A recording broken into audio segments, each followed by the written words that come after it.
அனைவருக்கும் வணக்கங்கள். நாணயங்கள் சேகரிப்பாளர்களுக்கு ஒரு நாணயமான பதிவு. தமிழுக்கும் அமுதென்று பெயர். டைரி தான் மெயின்டைன் பண்ண வேண்டியிருக்குது. காயின்ஸை விட இப்போ அதையும் சேர்த்து மெயின்டைன் பண்ண வேண்டியிருக்கு. எது வாங்கணும், எது கொடுத்தோம், எது வந்திருக்கு, எது வரல, எவ்வளோ பணம் அனுப்பிச்சிருக்கோன்னு, எவ்வளோ அனுப்பணும், கரெக்டாக அனுப்பிச்சிட்டோமா, அனுப்பிச்சின பணத்துக்கு காயின்ஸ் வந்துருச்சா, நமக்கு அனுப்பின படங்களுக்கு நம்ம காயின்ஸை அனுப்பிட்டோமா, அனுப்பலையா, போய் சேர்ந்துச்சா, சேரலையா, இதே ஒரு பெரிய ஒரு டார்ச்சர். நம்ம அதையும் சமாளிக்கணும். நாணயங்கள் சேகரிக்கிறதை விட மற்ற சுற்றுலா உள்ள பிரச்சனைகள் தான் பெரிய பிரச்சனை இருக்குது.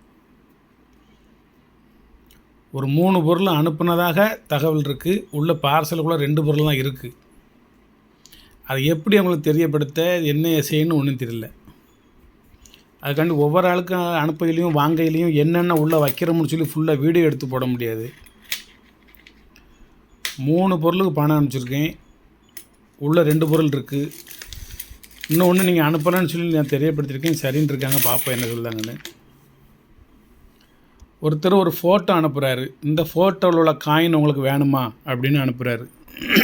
வேணும். அப்படி ஒரு 10 ஃபோட்டோ 10 காயினுமே புக் பண்ணுறேன். இங்கே பார்த்தா ஒரு 8 காயின் தான் இருக்குது, 2 காயின் இல்லை. பார்சல் நான் வாங்கினதுக்கப்புறம் ஃபோன் போட்டு சொல்கிறேன், அந்த பாக்ஸ் நல்லா பாருங்கன்னு சொல்கிறாரு. கீழே அடியில் ஒரு இது ஒட்டிக்கிட்டு இருக்குது, ஒரு காயின்ஸ் இருக்குது. அப்படி 9 விதமாக வந்துருச்சு. இன்னும் ஒரு விதமான நாணயம் வரல அப்படிங்கிறேன். வந்திருக்கும் சார், நல்லா பாருங்கள் அப்படின்னு. நல்லா பார்த்துட்டேன் சார், வரல அப்படின்னு.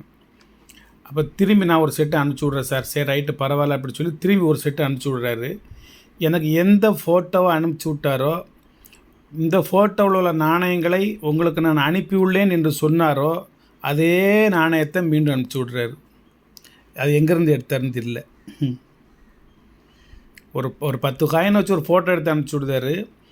இம்மி அளவும் பெசகாமல் அதே 10 காயின் எனக்கு மீண்டும் வருது. நாங்கள் வரலன்னு சொன்னதுக்கப்புறம் மீண்டும் வருது.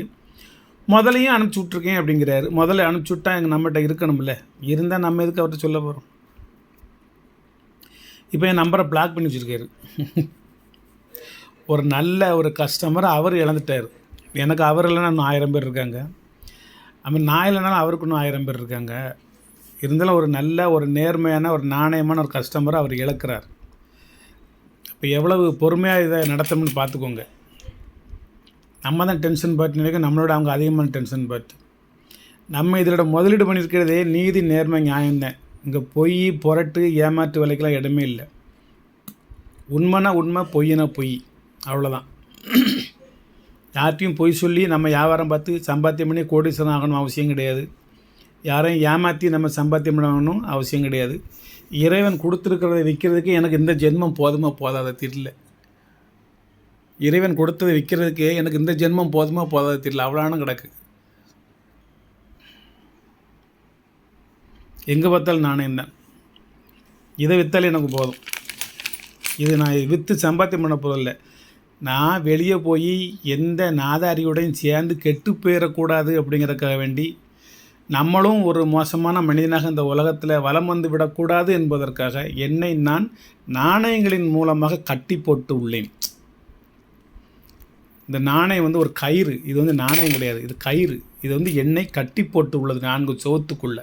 இது 4 சுவர், 1 2 3 4 4 சுவர். இது 4 சுவத்துக்குள்ளே என்னை கட்டி போட்டிருக்கு.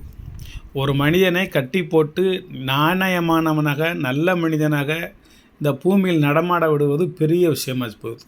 காலங்கள் அப்படி கெட்டு போயிட்டு. அதற்காக இந்த நாணயத்திற்கு நன்றி, வாழ்த்துக்கள் நாணயங்களே. இதிலே உனக்கு 4 நிமிஷம் ஆகிப்போச்சு. இது இன்றைய வரவு. நான் ஒருத்தன் தான் உலகத்தில் யோக்கியன், நான் தான் மகாத்மா காந்தி, நான் தான் அவங்க இன்னும் யாரை புத்தர்லாம் சொல்ல முடியாது. நல்லவனாக வாழ்வதற்கு நானும் ஆசைப்படுகிறேன். என்னை மாதிரி எல்லோரும் ஆசைப்படுங்கள். நல்லவனாக தயவு செய்து வாழ விடுங்கள். அவ்வளோதான். உங்களை ஒன்றும் நான் குறை சொல்லலை, நீங்களும் நல்லவங்க தான். யானைக்கும் அடி சறுக்குங்கிற மாதிரி உங்களுக்கும் ஒரு சில விஷயங்கள் அடி சறுக்கத்தான் செய்யும். சொன்னால் திருத்திக்கிடணும்.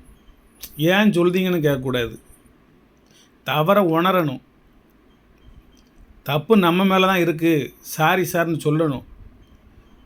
அதை விட்டுட்டு என்ன சார் ஒரு சின்ன தப்பை பெருசாக பேசுகிறீங்க அப்படின்னு. சின்ன தப்புனா தப்பு தான். நான் தவறு செஞ்சாலும் தவறு தான். ரைட்டு, வாங்க. நம்ம இன்னும் டென்ஷன் ஆகிடக்கூடாது. இது ஒரு நாணயம் இன்றைக்கி வந்திருக்கு. இப்போ தான் பாக்கெட்டை உடைச்சி கொட்டுறேன். இது அடுத்த பாக்கெட்டு. மொத்தம் 60 காயின், ஒரு பாக்கெட்டில் 30 காயின். காயின் அழகான இருக்குது, ரொம்ப பவுனாக இருக்குது. சில பாக்கெட்டை உடைச்சா ஒன்று மஞ்சளாக இருக்கும், ஒன்று வெளிரி போயிருக்கும், ஒன்று செம்பு நிறத்தில் இருக்கும். அதுலேயே உங்களுக்கு ஒன் மெட்டல் காயின் வரும், எர்ரர் காயின் வரும். ஏகப்பட்ட பிரச்சனை ஒரு பாக்கெட்டில் உள்ள நாணயங்கள்லேயே இருக்கும். அதுலேயே மிண்டு தெரியாது. யூஎன்சி coin, Reserve Bank of India பாக்கெட்டை உடைச்சி கொட்டுனா அதில் மிண்டு தெரியாது, அதில் வருஷம் தெரியாது. என்னமோ 10 வருஷம் ஏதோ பழக்கப்பட்ட நாணயம் மாதிரி இருக்கும். அதெல்லாம் சேர்த்தம் சமாளிக்கணும். இது கொஞ்சம் நல்லா இருக்குது. எந்த வருஷம்னு சொல்லிடுறேன். 2024. 2025 வந்துருச்சு. 2024 மும்பை மிண்டு. 5 ரூபா காயின் அகம் serial. 75th independence day commemorative coins தான். அது இப்போ காமன் காயின் ஆயிடுச்சு. இனிமேல் வேறு மாதிரி நாணயங்கள் அவங்க விட போகிற மாதிரி தெரியலை. இனிமேல் எல்லா வருஷங்கள்லேயுமே இந்த மாதிரி நாணயங்கள் தான் விட போகிறாங்க. எல்லா டெனாமினேஷன்லேயுமே இந்த மாடலை தான் விட போகிறாங்க, இந்த டிசைனை தான் விட போகிறாங்க. இது இன்னும் ஒரு பக்கம் ஒன்று போட்டிருக்கும், இன்னொரு பக்கம் தேசிய சின்னம் போட்டிருக்கும் இல்லையா, அது மாதிரி உள்ளதை இன்னும் அடுத்து இது 100வது வருஷம் வர்றது வரைக்கும், இது 75th இயர். அடுத்து 100 100வது ஆண்டு, இந்த 75க்கு பதில் 100 போடுறது வரைக்கும் இது இப்படி தான் ஓடிக்கிட்டு இருக்கும். ஏன்னா இப்போ 2024 நமக்கு 75th இயர் கிடையாது. நமக்கு 2022 தான் கரெக்டான 75th இயர். 2023 76, இப்போ 77, 2025 இப்போ 78, இப்போ 78வது ஆண்டு விழா. ஆனால் நம்ம 75லே தான் ஓட்டிக்கிட்டு இருக்கோம். ஆனால் இந்த டிசைனு மக்களுக்கும் இந்திய அரசுக்கும் முதன்மை பொறுப்பு வகிக்கிறவங்களுக்கும் பிடித்து விட்ட காரணத்தினால் இதையே ஒரு நினைவு நாணயமாக வெளியிடுவோம் என்று அவங்க ஒரு முடிவுக்கு வந்துட்டாங்க. தேசிய கொடி பறக்கிற மாதிரியும், அசோக சின்னம் உள்ள சக்கரம், தர்ம சக்கரம், இந்த சக்கரம் உள்ளே இருக்கிற மாதிரியும் எல்லாமே இதில் செட் ஆகிடுதா. அசோக சின்னம் பின்னாடி இருக்குதா, அது ரூபிங்கிற சிம்பிள் வந்துருச்சு, நம்பர் வந்துருச்சு, எல்லாமே இப்படி செட்டாக இருக்கிறதுனால அவங்க இதையே ஒரு நல்ல குவாலிட்டியான ஒரு டிசைன் நினச்சி இப்படியே வெளியிடுவோம்னு சொல்லிட்டாங்க. நான் எல்லா மிண்டையும் எல்லா இயர்லேயும் நான் ஒரு 50-60 காயின் சேர்த்து வச்சுக்கிட்டு இருக்கேன். கேட்குறவங்களும் கொடுத்துக்கிட்டு இருக்கேன். ஆனால் 20 காயின்ஸ் நான் எப்போ வச்சுருப்பேன். யாராவது ஆத்திர அவசரம்னா 1-2 எப்போனாலும் வாங்கிக்கிடலாம். ஒவ்வொரு மின்ட்லேயும் ஒவ்வொரு இயர்லேயும் அகம் சீரியல் எல்லாத்துலேயுமே நான் ஒரு 50-60 காயின் 50-60 காயின் நான் வாங்கி வச்சுட்டு வரேன். கொஞ்சம் விலை அதிகமாக தான் கொடுத்து வாங்கி வைக்கிறேன். பேங்க்கு போனால் வாங்கலாம், 25,000 ரூபாய்க்கு வாங்கணும், இல்லைன்னா 50,000 ரூபாய்க்கு வாங்கணும். அவ்வளோ காயின்ஸ் நமக்கு தேவையில்லை. நம்ம அவ்வளோ பெரிய டீலர்ஷிப்பும் கிடையாது. அதை பிஸ்னஸாக பார்க்குறவங்க பார்க்கட்டும். நம்ம அவங்கள்ட்ட ஒரு 100 ரூபாய் 200 ரூபாய் அதிகமாக கொடுத்து ஒரு பாக்கெட்டோ 2 பாக்கெட்டோ வாங்கி நம்ம வச்சுக்கூடும். நமக்கு போதும், அது போதும் என்ற மனமே பொன் செய்யும் மருந்து. நமக்கு 10-20 காயின் வேணும், மிச்சத்தை வேறு யாரும் கேட்டால் கொடுத்துக்கிடுவோம். நன்றி. சப்ஸ்கிரைப் பண்ணுங்கள், ஷேர் பண்ணுங்கள், லைக் பண்ணுங்கள், கமெண்ட் பண்ணுங்கள். 2024 மும்பை மின்ட்டு நாணயம் வேணுங்கிறவங்க யூஎன்சி காயின் என்னிடம் வாங்கிக்கிடலாம். விலையெல்லாம் 50 ரூபாய்க்கு கீழே தான். நான் வாங்கின விலையிலேருந்து 5 ரூபா 10 ரூபா 15 ரூபா அந்த ஷிப்பிங் சார்ஜும் சேர்த்து அது என்ன எப்படி வருதோ அதை பொறுத்து நஷ்டம் இல்லாமல் கொடுப்பேன். இவ்வளோ வரைக்கும் கொடுக்கணும்னு கட்டாயம் கிடையாது, ஃப்ரீயாக கொடுக்கணுங்கிற அவசியம் கிடையாது. யாரும் நம்மளை வற்புறுத்த போகிறதில்ல, ஏன் இப்படி கொடுக்கணும்னு கேட்க போகிறதில்ல. நம்ம பொருள் நம்ம இஷ்டத்துக்கு கொடுக்குறோம், வாங்குகிறோம். நம்ம நண்பர்களின் அன்பை பொறுத்து விலைகள் ஏற்றம் இறக்கம் இருக்கும். ஃபிக்ஸ்டு ப்ரைஸ்லாம் கொடுக்க மாட்டேன். நான் ஒரு 50 ரூபா போட்டிருப்பேன், ஒரு ஆள் 45 ரூபான்னு கேட்காங்க, வாங்கிக்கோங்க சார். 45 ரூபா போட்டிருப்பேன், ஒரு ஆள் 40 ரூபாய்க்கு கேட்காங்க, வாங்கிக்கோங்க சார். 40 ரூபாய்க்கும் கொடுத்துட்டு ஒரு ஆள் சார் ஷிப்பிங் ஃப்ரீ பண்ணி கொடுங்க சார், வாங்கிக்கோங்க சார். உங்களுடைய அன்பும் நட்பும் என்றென்றும் தொடர வேண்டுமே தவிர காசு பணம் என்றென்றும் தொடர வேண்டும் என்ற அவசியம் இல்லை.